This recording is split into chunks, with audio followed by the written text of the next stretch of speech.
All right, what we have here are the components of the Blue Hydrangea Mega Journal Kit. Printed all the pieces out. So here are all of our accessories, the folio, the envelopes, the tags, the little pockets. I will be inking this one probably with either ground espresso or vintage photo, which is a little harsher than this coffee one. Use a blend of those. We'll see, but definitely will ink the edges. I did print all the pages on cardstock, including the cover. I got the cover here somewhere. And I printed them double-sided, so when I fold them, there won't be any white pages. So I will make one signature, and then I will use, I found a yummy, yummy piece of fabric that will blend beautifully with this. There it is right there. Look at this. Look how beautifully that will blend. So if I'm going to use this for the spine, probably a strip about like that for the spine. So I just thought it was gorgeous. My printer was running out of ink a little bit, so this is a little lighter than I expected it to be, but I think it works nicely. I may possibly reprint it now that I've got fresh ink in my printer. We'll see. That's the kind of thing that happens, and we just, since it's a junk journal, we just need to go with it. So I'll probably just use this one since I've already printed it. But this is going to be the spine. I will reinforce it. Actually, I'll just double it up, and that'll be a nice strong spine.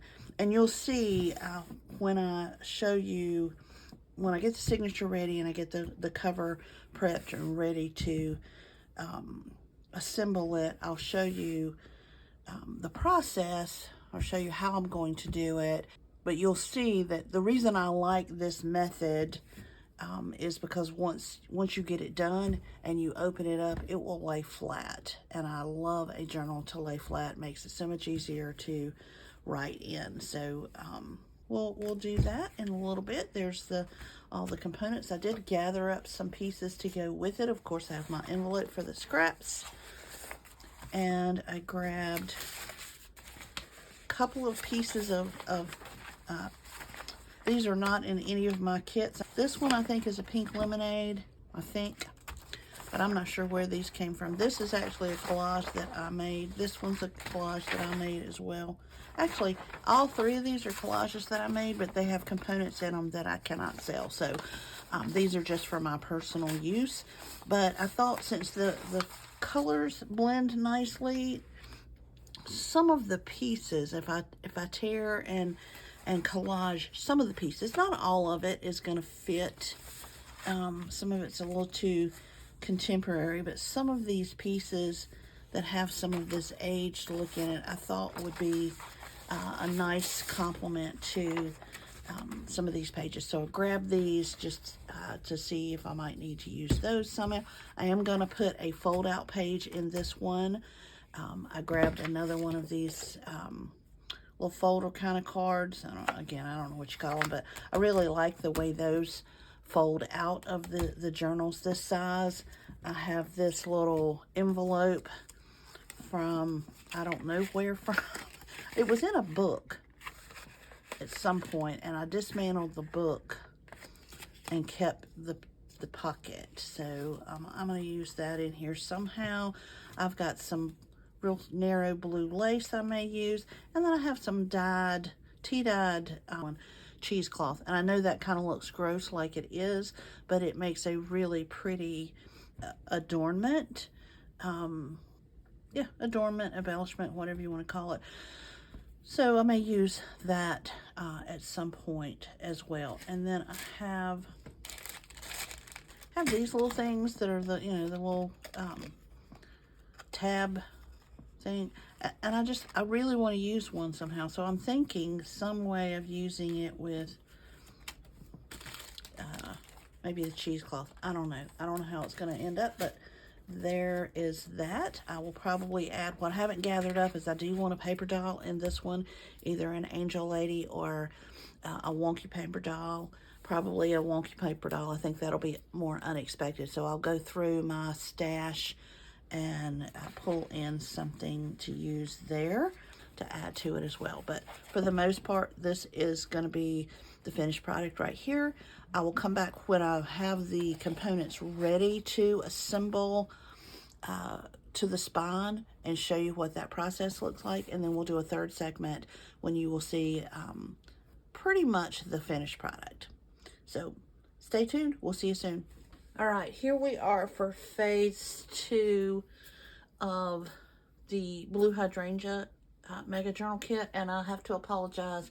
I completely forgot to stop before I assembled the spine and video where we were at that point. I just completely forgot. I got excited about how it was going and what it was looking like. So I thought I would come in and just kind of show you briefly how this works. So there's 2 signatures. I did put these signatures together with staples. You'll see the staples in the center of the signatures. And then the outside of each signature is a one-sided sheet that is blank on the outside, and that'll make more sense when you see the how-to. Again, this is not my technique. This is Natasha from, I hope I'm saying that right, Natasha from Treasure Books, and I will link to her video on how to do this down below, because this is a really easy way of making a nice looking journal that's not just, you know, stuck together, that actually lays flat when you open it up. I mean, for the most part, it will lay flat. So I really like the way this happens, the way this goes together. So then you put the fabric on the outside. After you put the 2 signatures together, you've got the blank page on the outside of the signature. So then blank page goes to blank page of the inside of the cover. The blank page goes together here. This is blank page to blank page, and then blank page to inside of the cover here. So and then you glue all but this little piece right here. So that there, you can see they're not glued together to the very edge, and neither is the spine, if you can see what I'm talking about there. And that's what gives you the flexibility to lay it flat. So that's where we are. I'm not finished, but I have put some, I think I mentioned I had printed some extra pages, and what I was going to do with those extra pages was put a fold out or 2 in this one, and I might have gotten carried away, but I have a couple of fold outs here. I'll show you kind of where we are. Here's a fold out, and I just use masking tape to do that. You know, you don't butt it up quite exactly. You can leave teeny tiny space in there so it folds nice. And then, of course, you know, I told you I was going to put one of my paper dolls in here. She's on the outside of this fold out. I've got another fold out here with that vintage divider card. I'm not sure what it's for. And then I've got a fold out here that I put that envelope on. Then I have another fold out right here.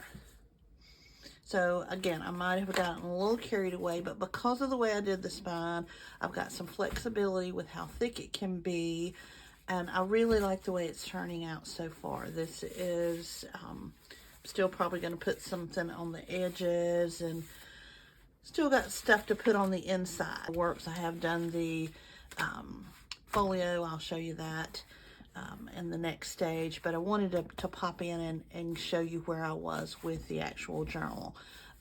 And I just love this technique. I love this technique. I really encourage you to watch Natasha's YouTube video, because it's so simple. You will love her anyway. Definitely check her out. Treasure Books, Natasha at Treasure Books. This mega kit is in my shop. This is the Blue Hydrangea one, and I will be back on for another section of the video to show you the finished product. All right, let's look at the finished Blue Hydrangea Mega Journal Kit. These are the pieces. You guys know by now, this is what I do. These are the extra pieces, little scraps, and some of the paper that I didn't use that I had pulled out for this project. So I will keep that in that envelope for a week or so, because every time I go through this, I may see something that I wanted to add or change or adjust. It's just the process. So let's look and see where we ended up. One little sticker on the front, and then the binding I showed you in the midpoint video.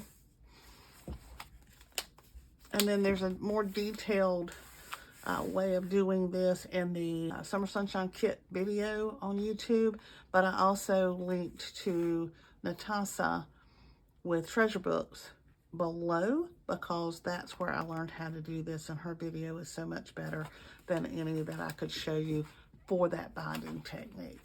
So did put a little bit of lace along the inside edge of the cover. The front cover, the cover was printed single-sided, so it only had print on the front. So the inside of the cover was blank, and then the outside of the two signatures was blank. So blank card to blank, or blank page to blank cover went together here. So I could have, probably should have, glued this in between those two pages. It would have been a little cleaner here, but I didn't decide to do that until after I'd already got the cover on it. So put a little tag there to write "This journal belongs to." There's the little bookmark that came with the ephemera kit. Didn't do much to these pages. This one is so pretty on its own. I really didn't have to do much embellishment. And that'll come as it's used when it ends up in its forever home. Here's the flip out I showed you before. This just has a couple of pieces of the little ephemera in it. A little bit of collaging at the top of that page.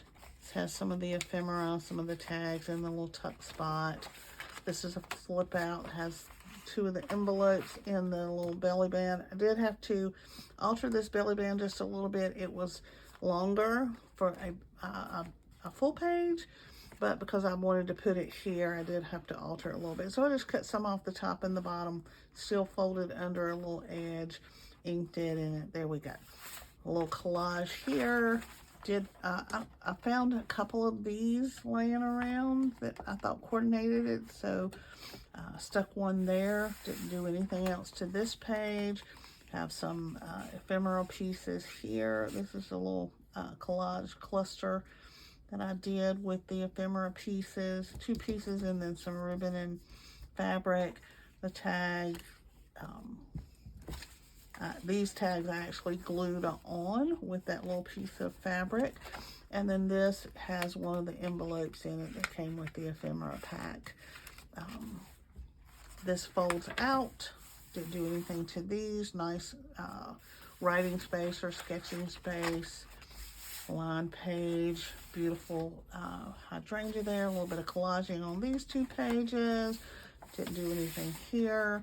Another tab was glued on there. Little tuck spot with one of the tags stuck in.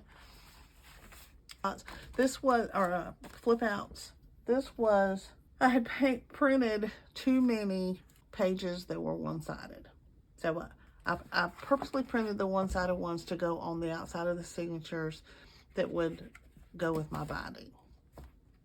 But I printed an extra one for some reason. I don't know. So I cut it in half, glued the edges together, just on the edge, these edges, and the bottom. And then I used my tape method to make it a flip out, cut a little notch in it right there, and now this is a big pocket, and this is where my folio is living right now. A little collaging there, a little tuck spot there on the inside back cover, and then my closure is glued here with one of the pieces of ephemera. It's just a piece of elastic that holds it nice together, and I'm in love. I love the way it turned out. I hope you like it. I hope you like the one that you will make.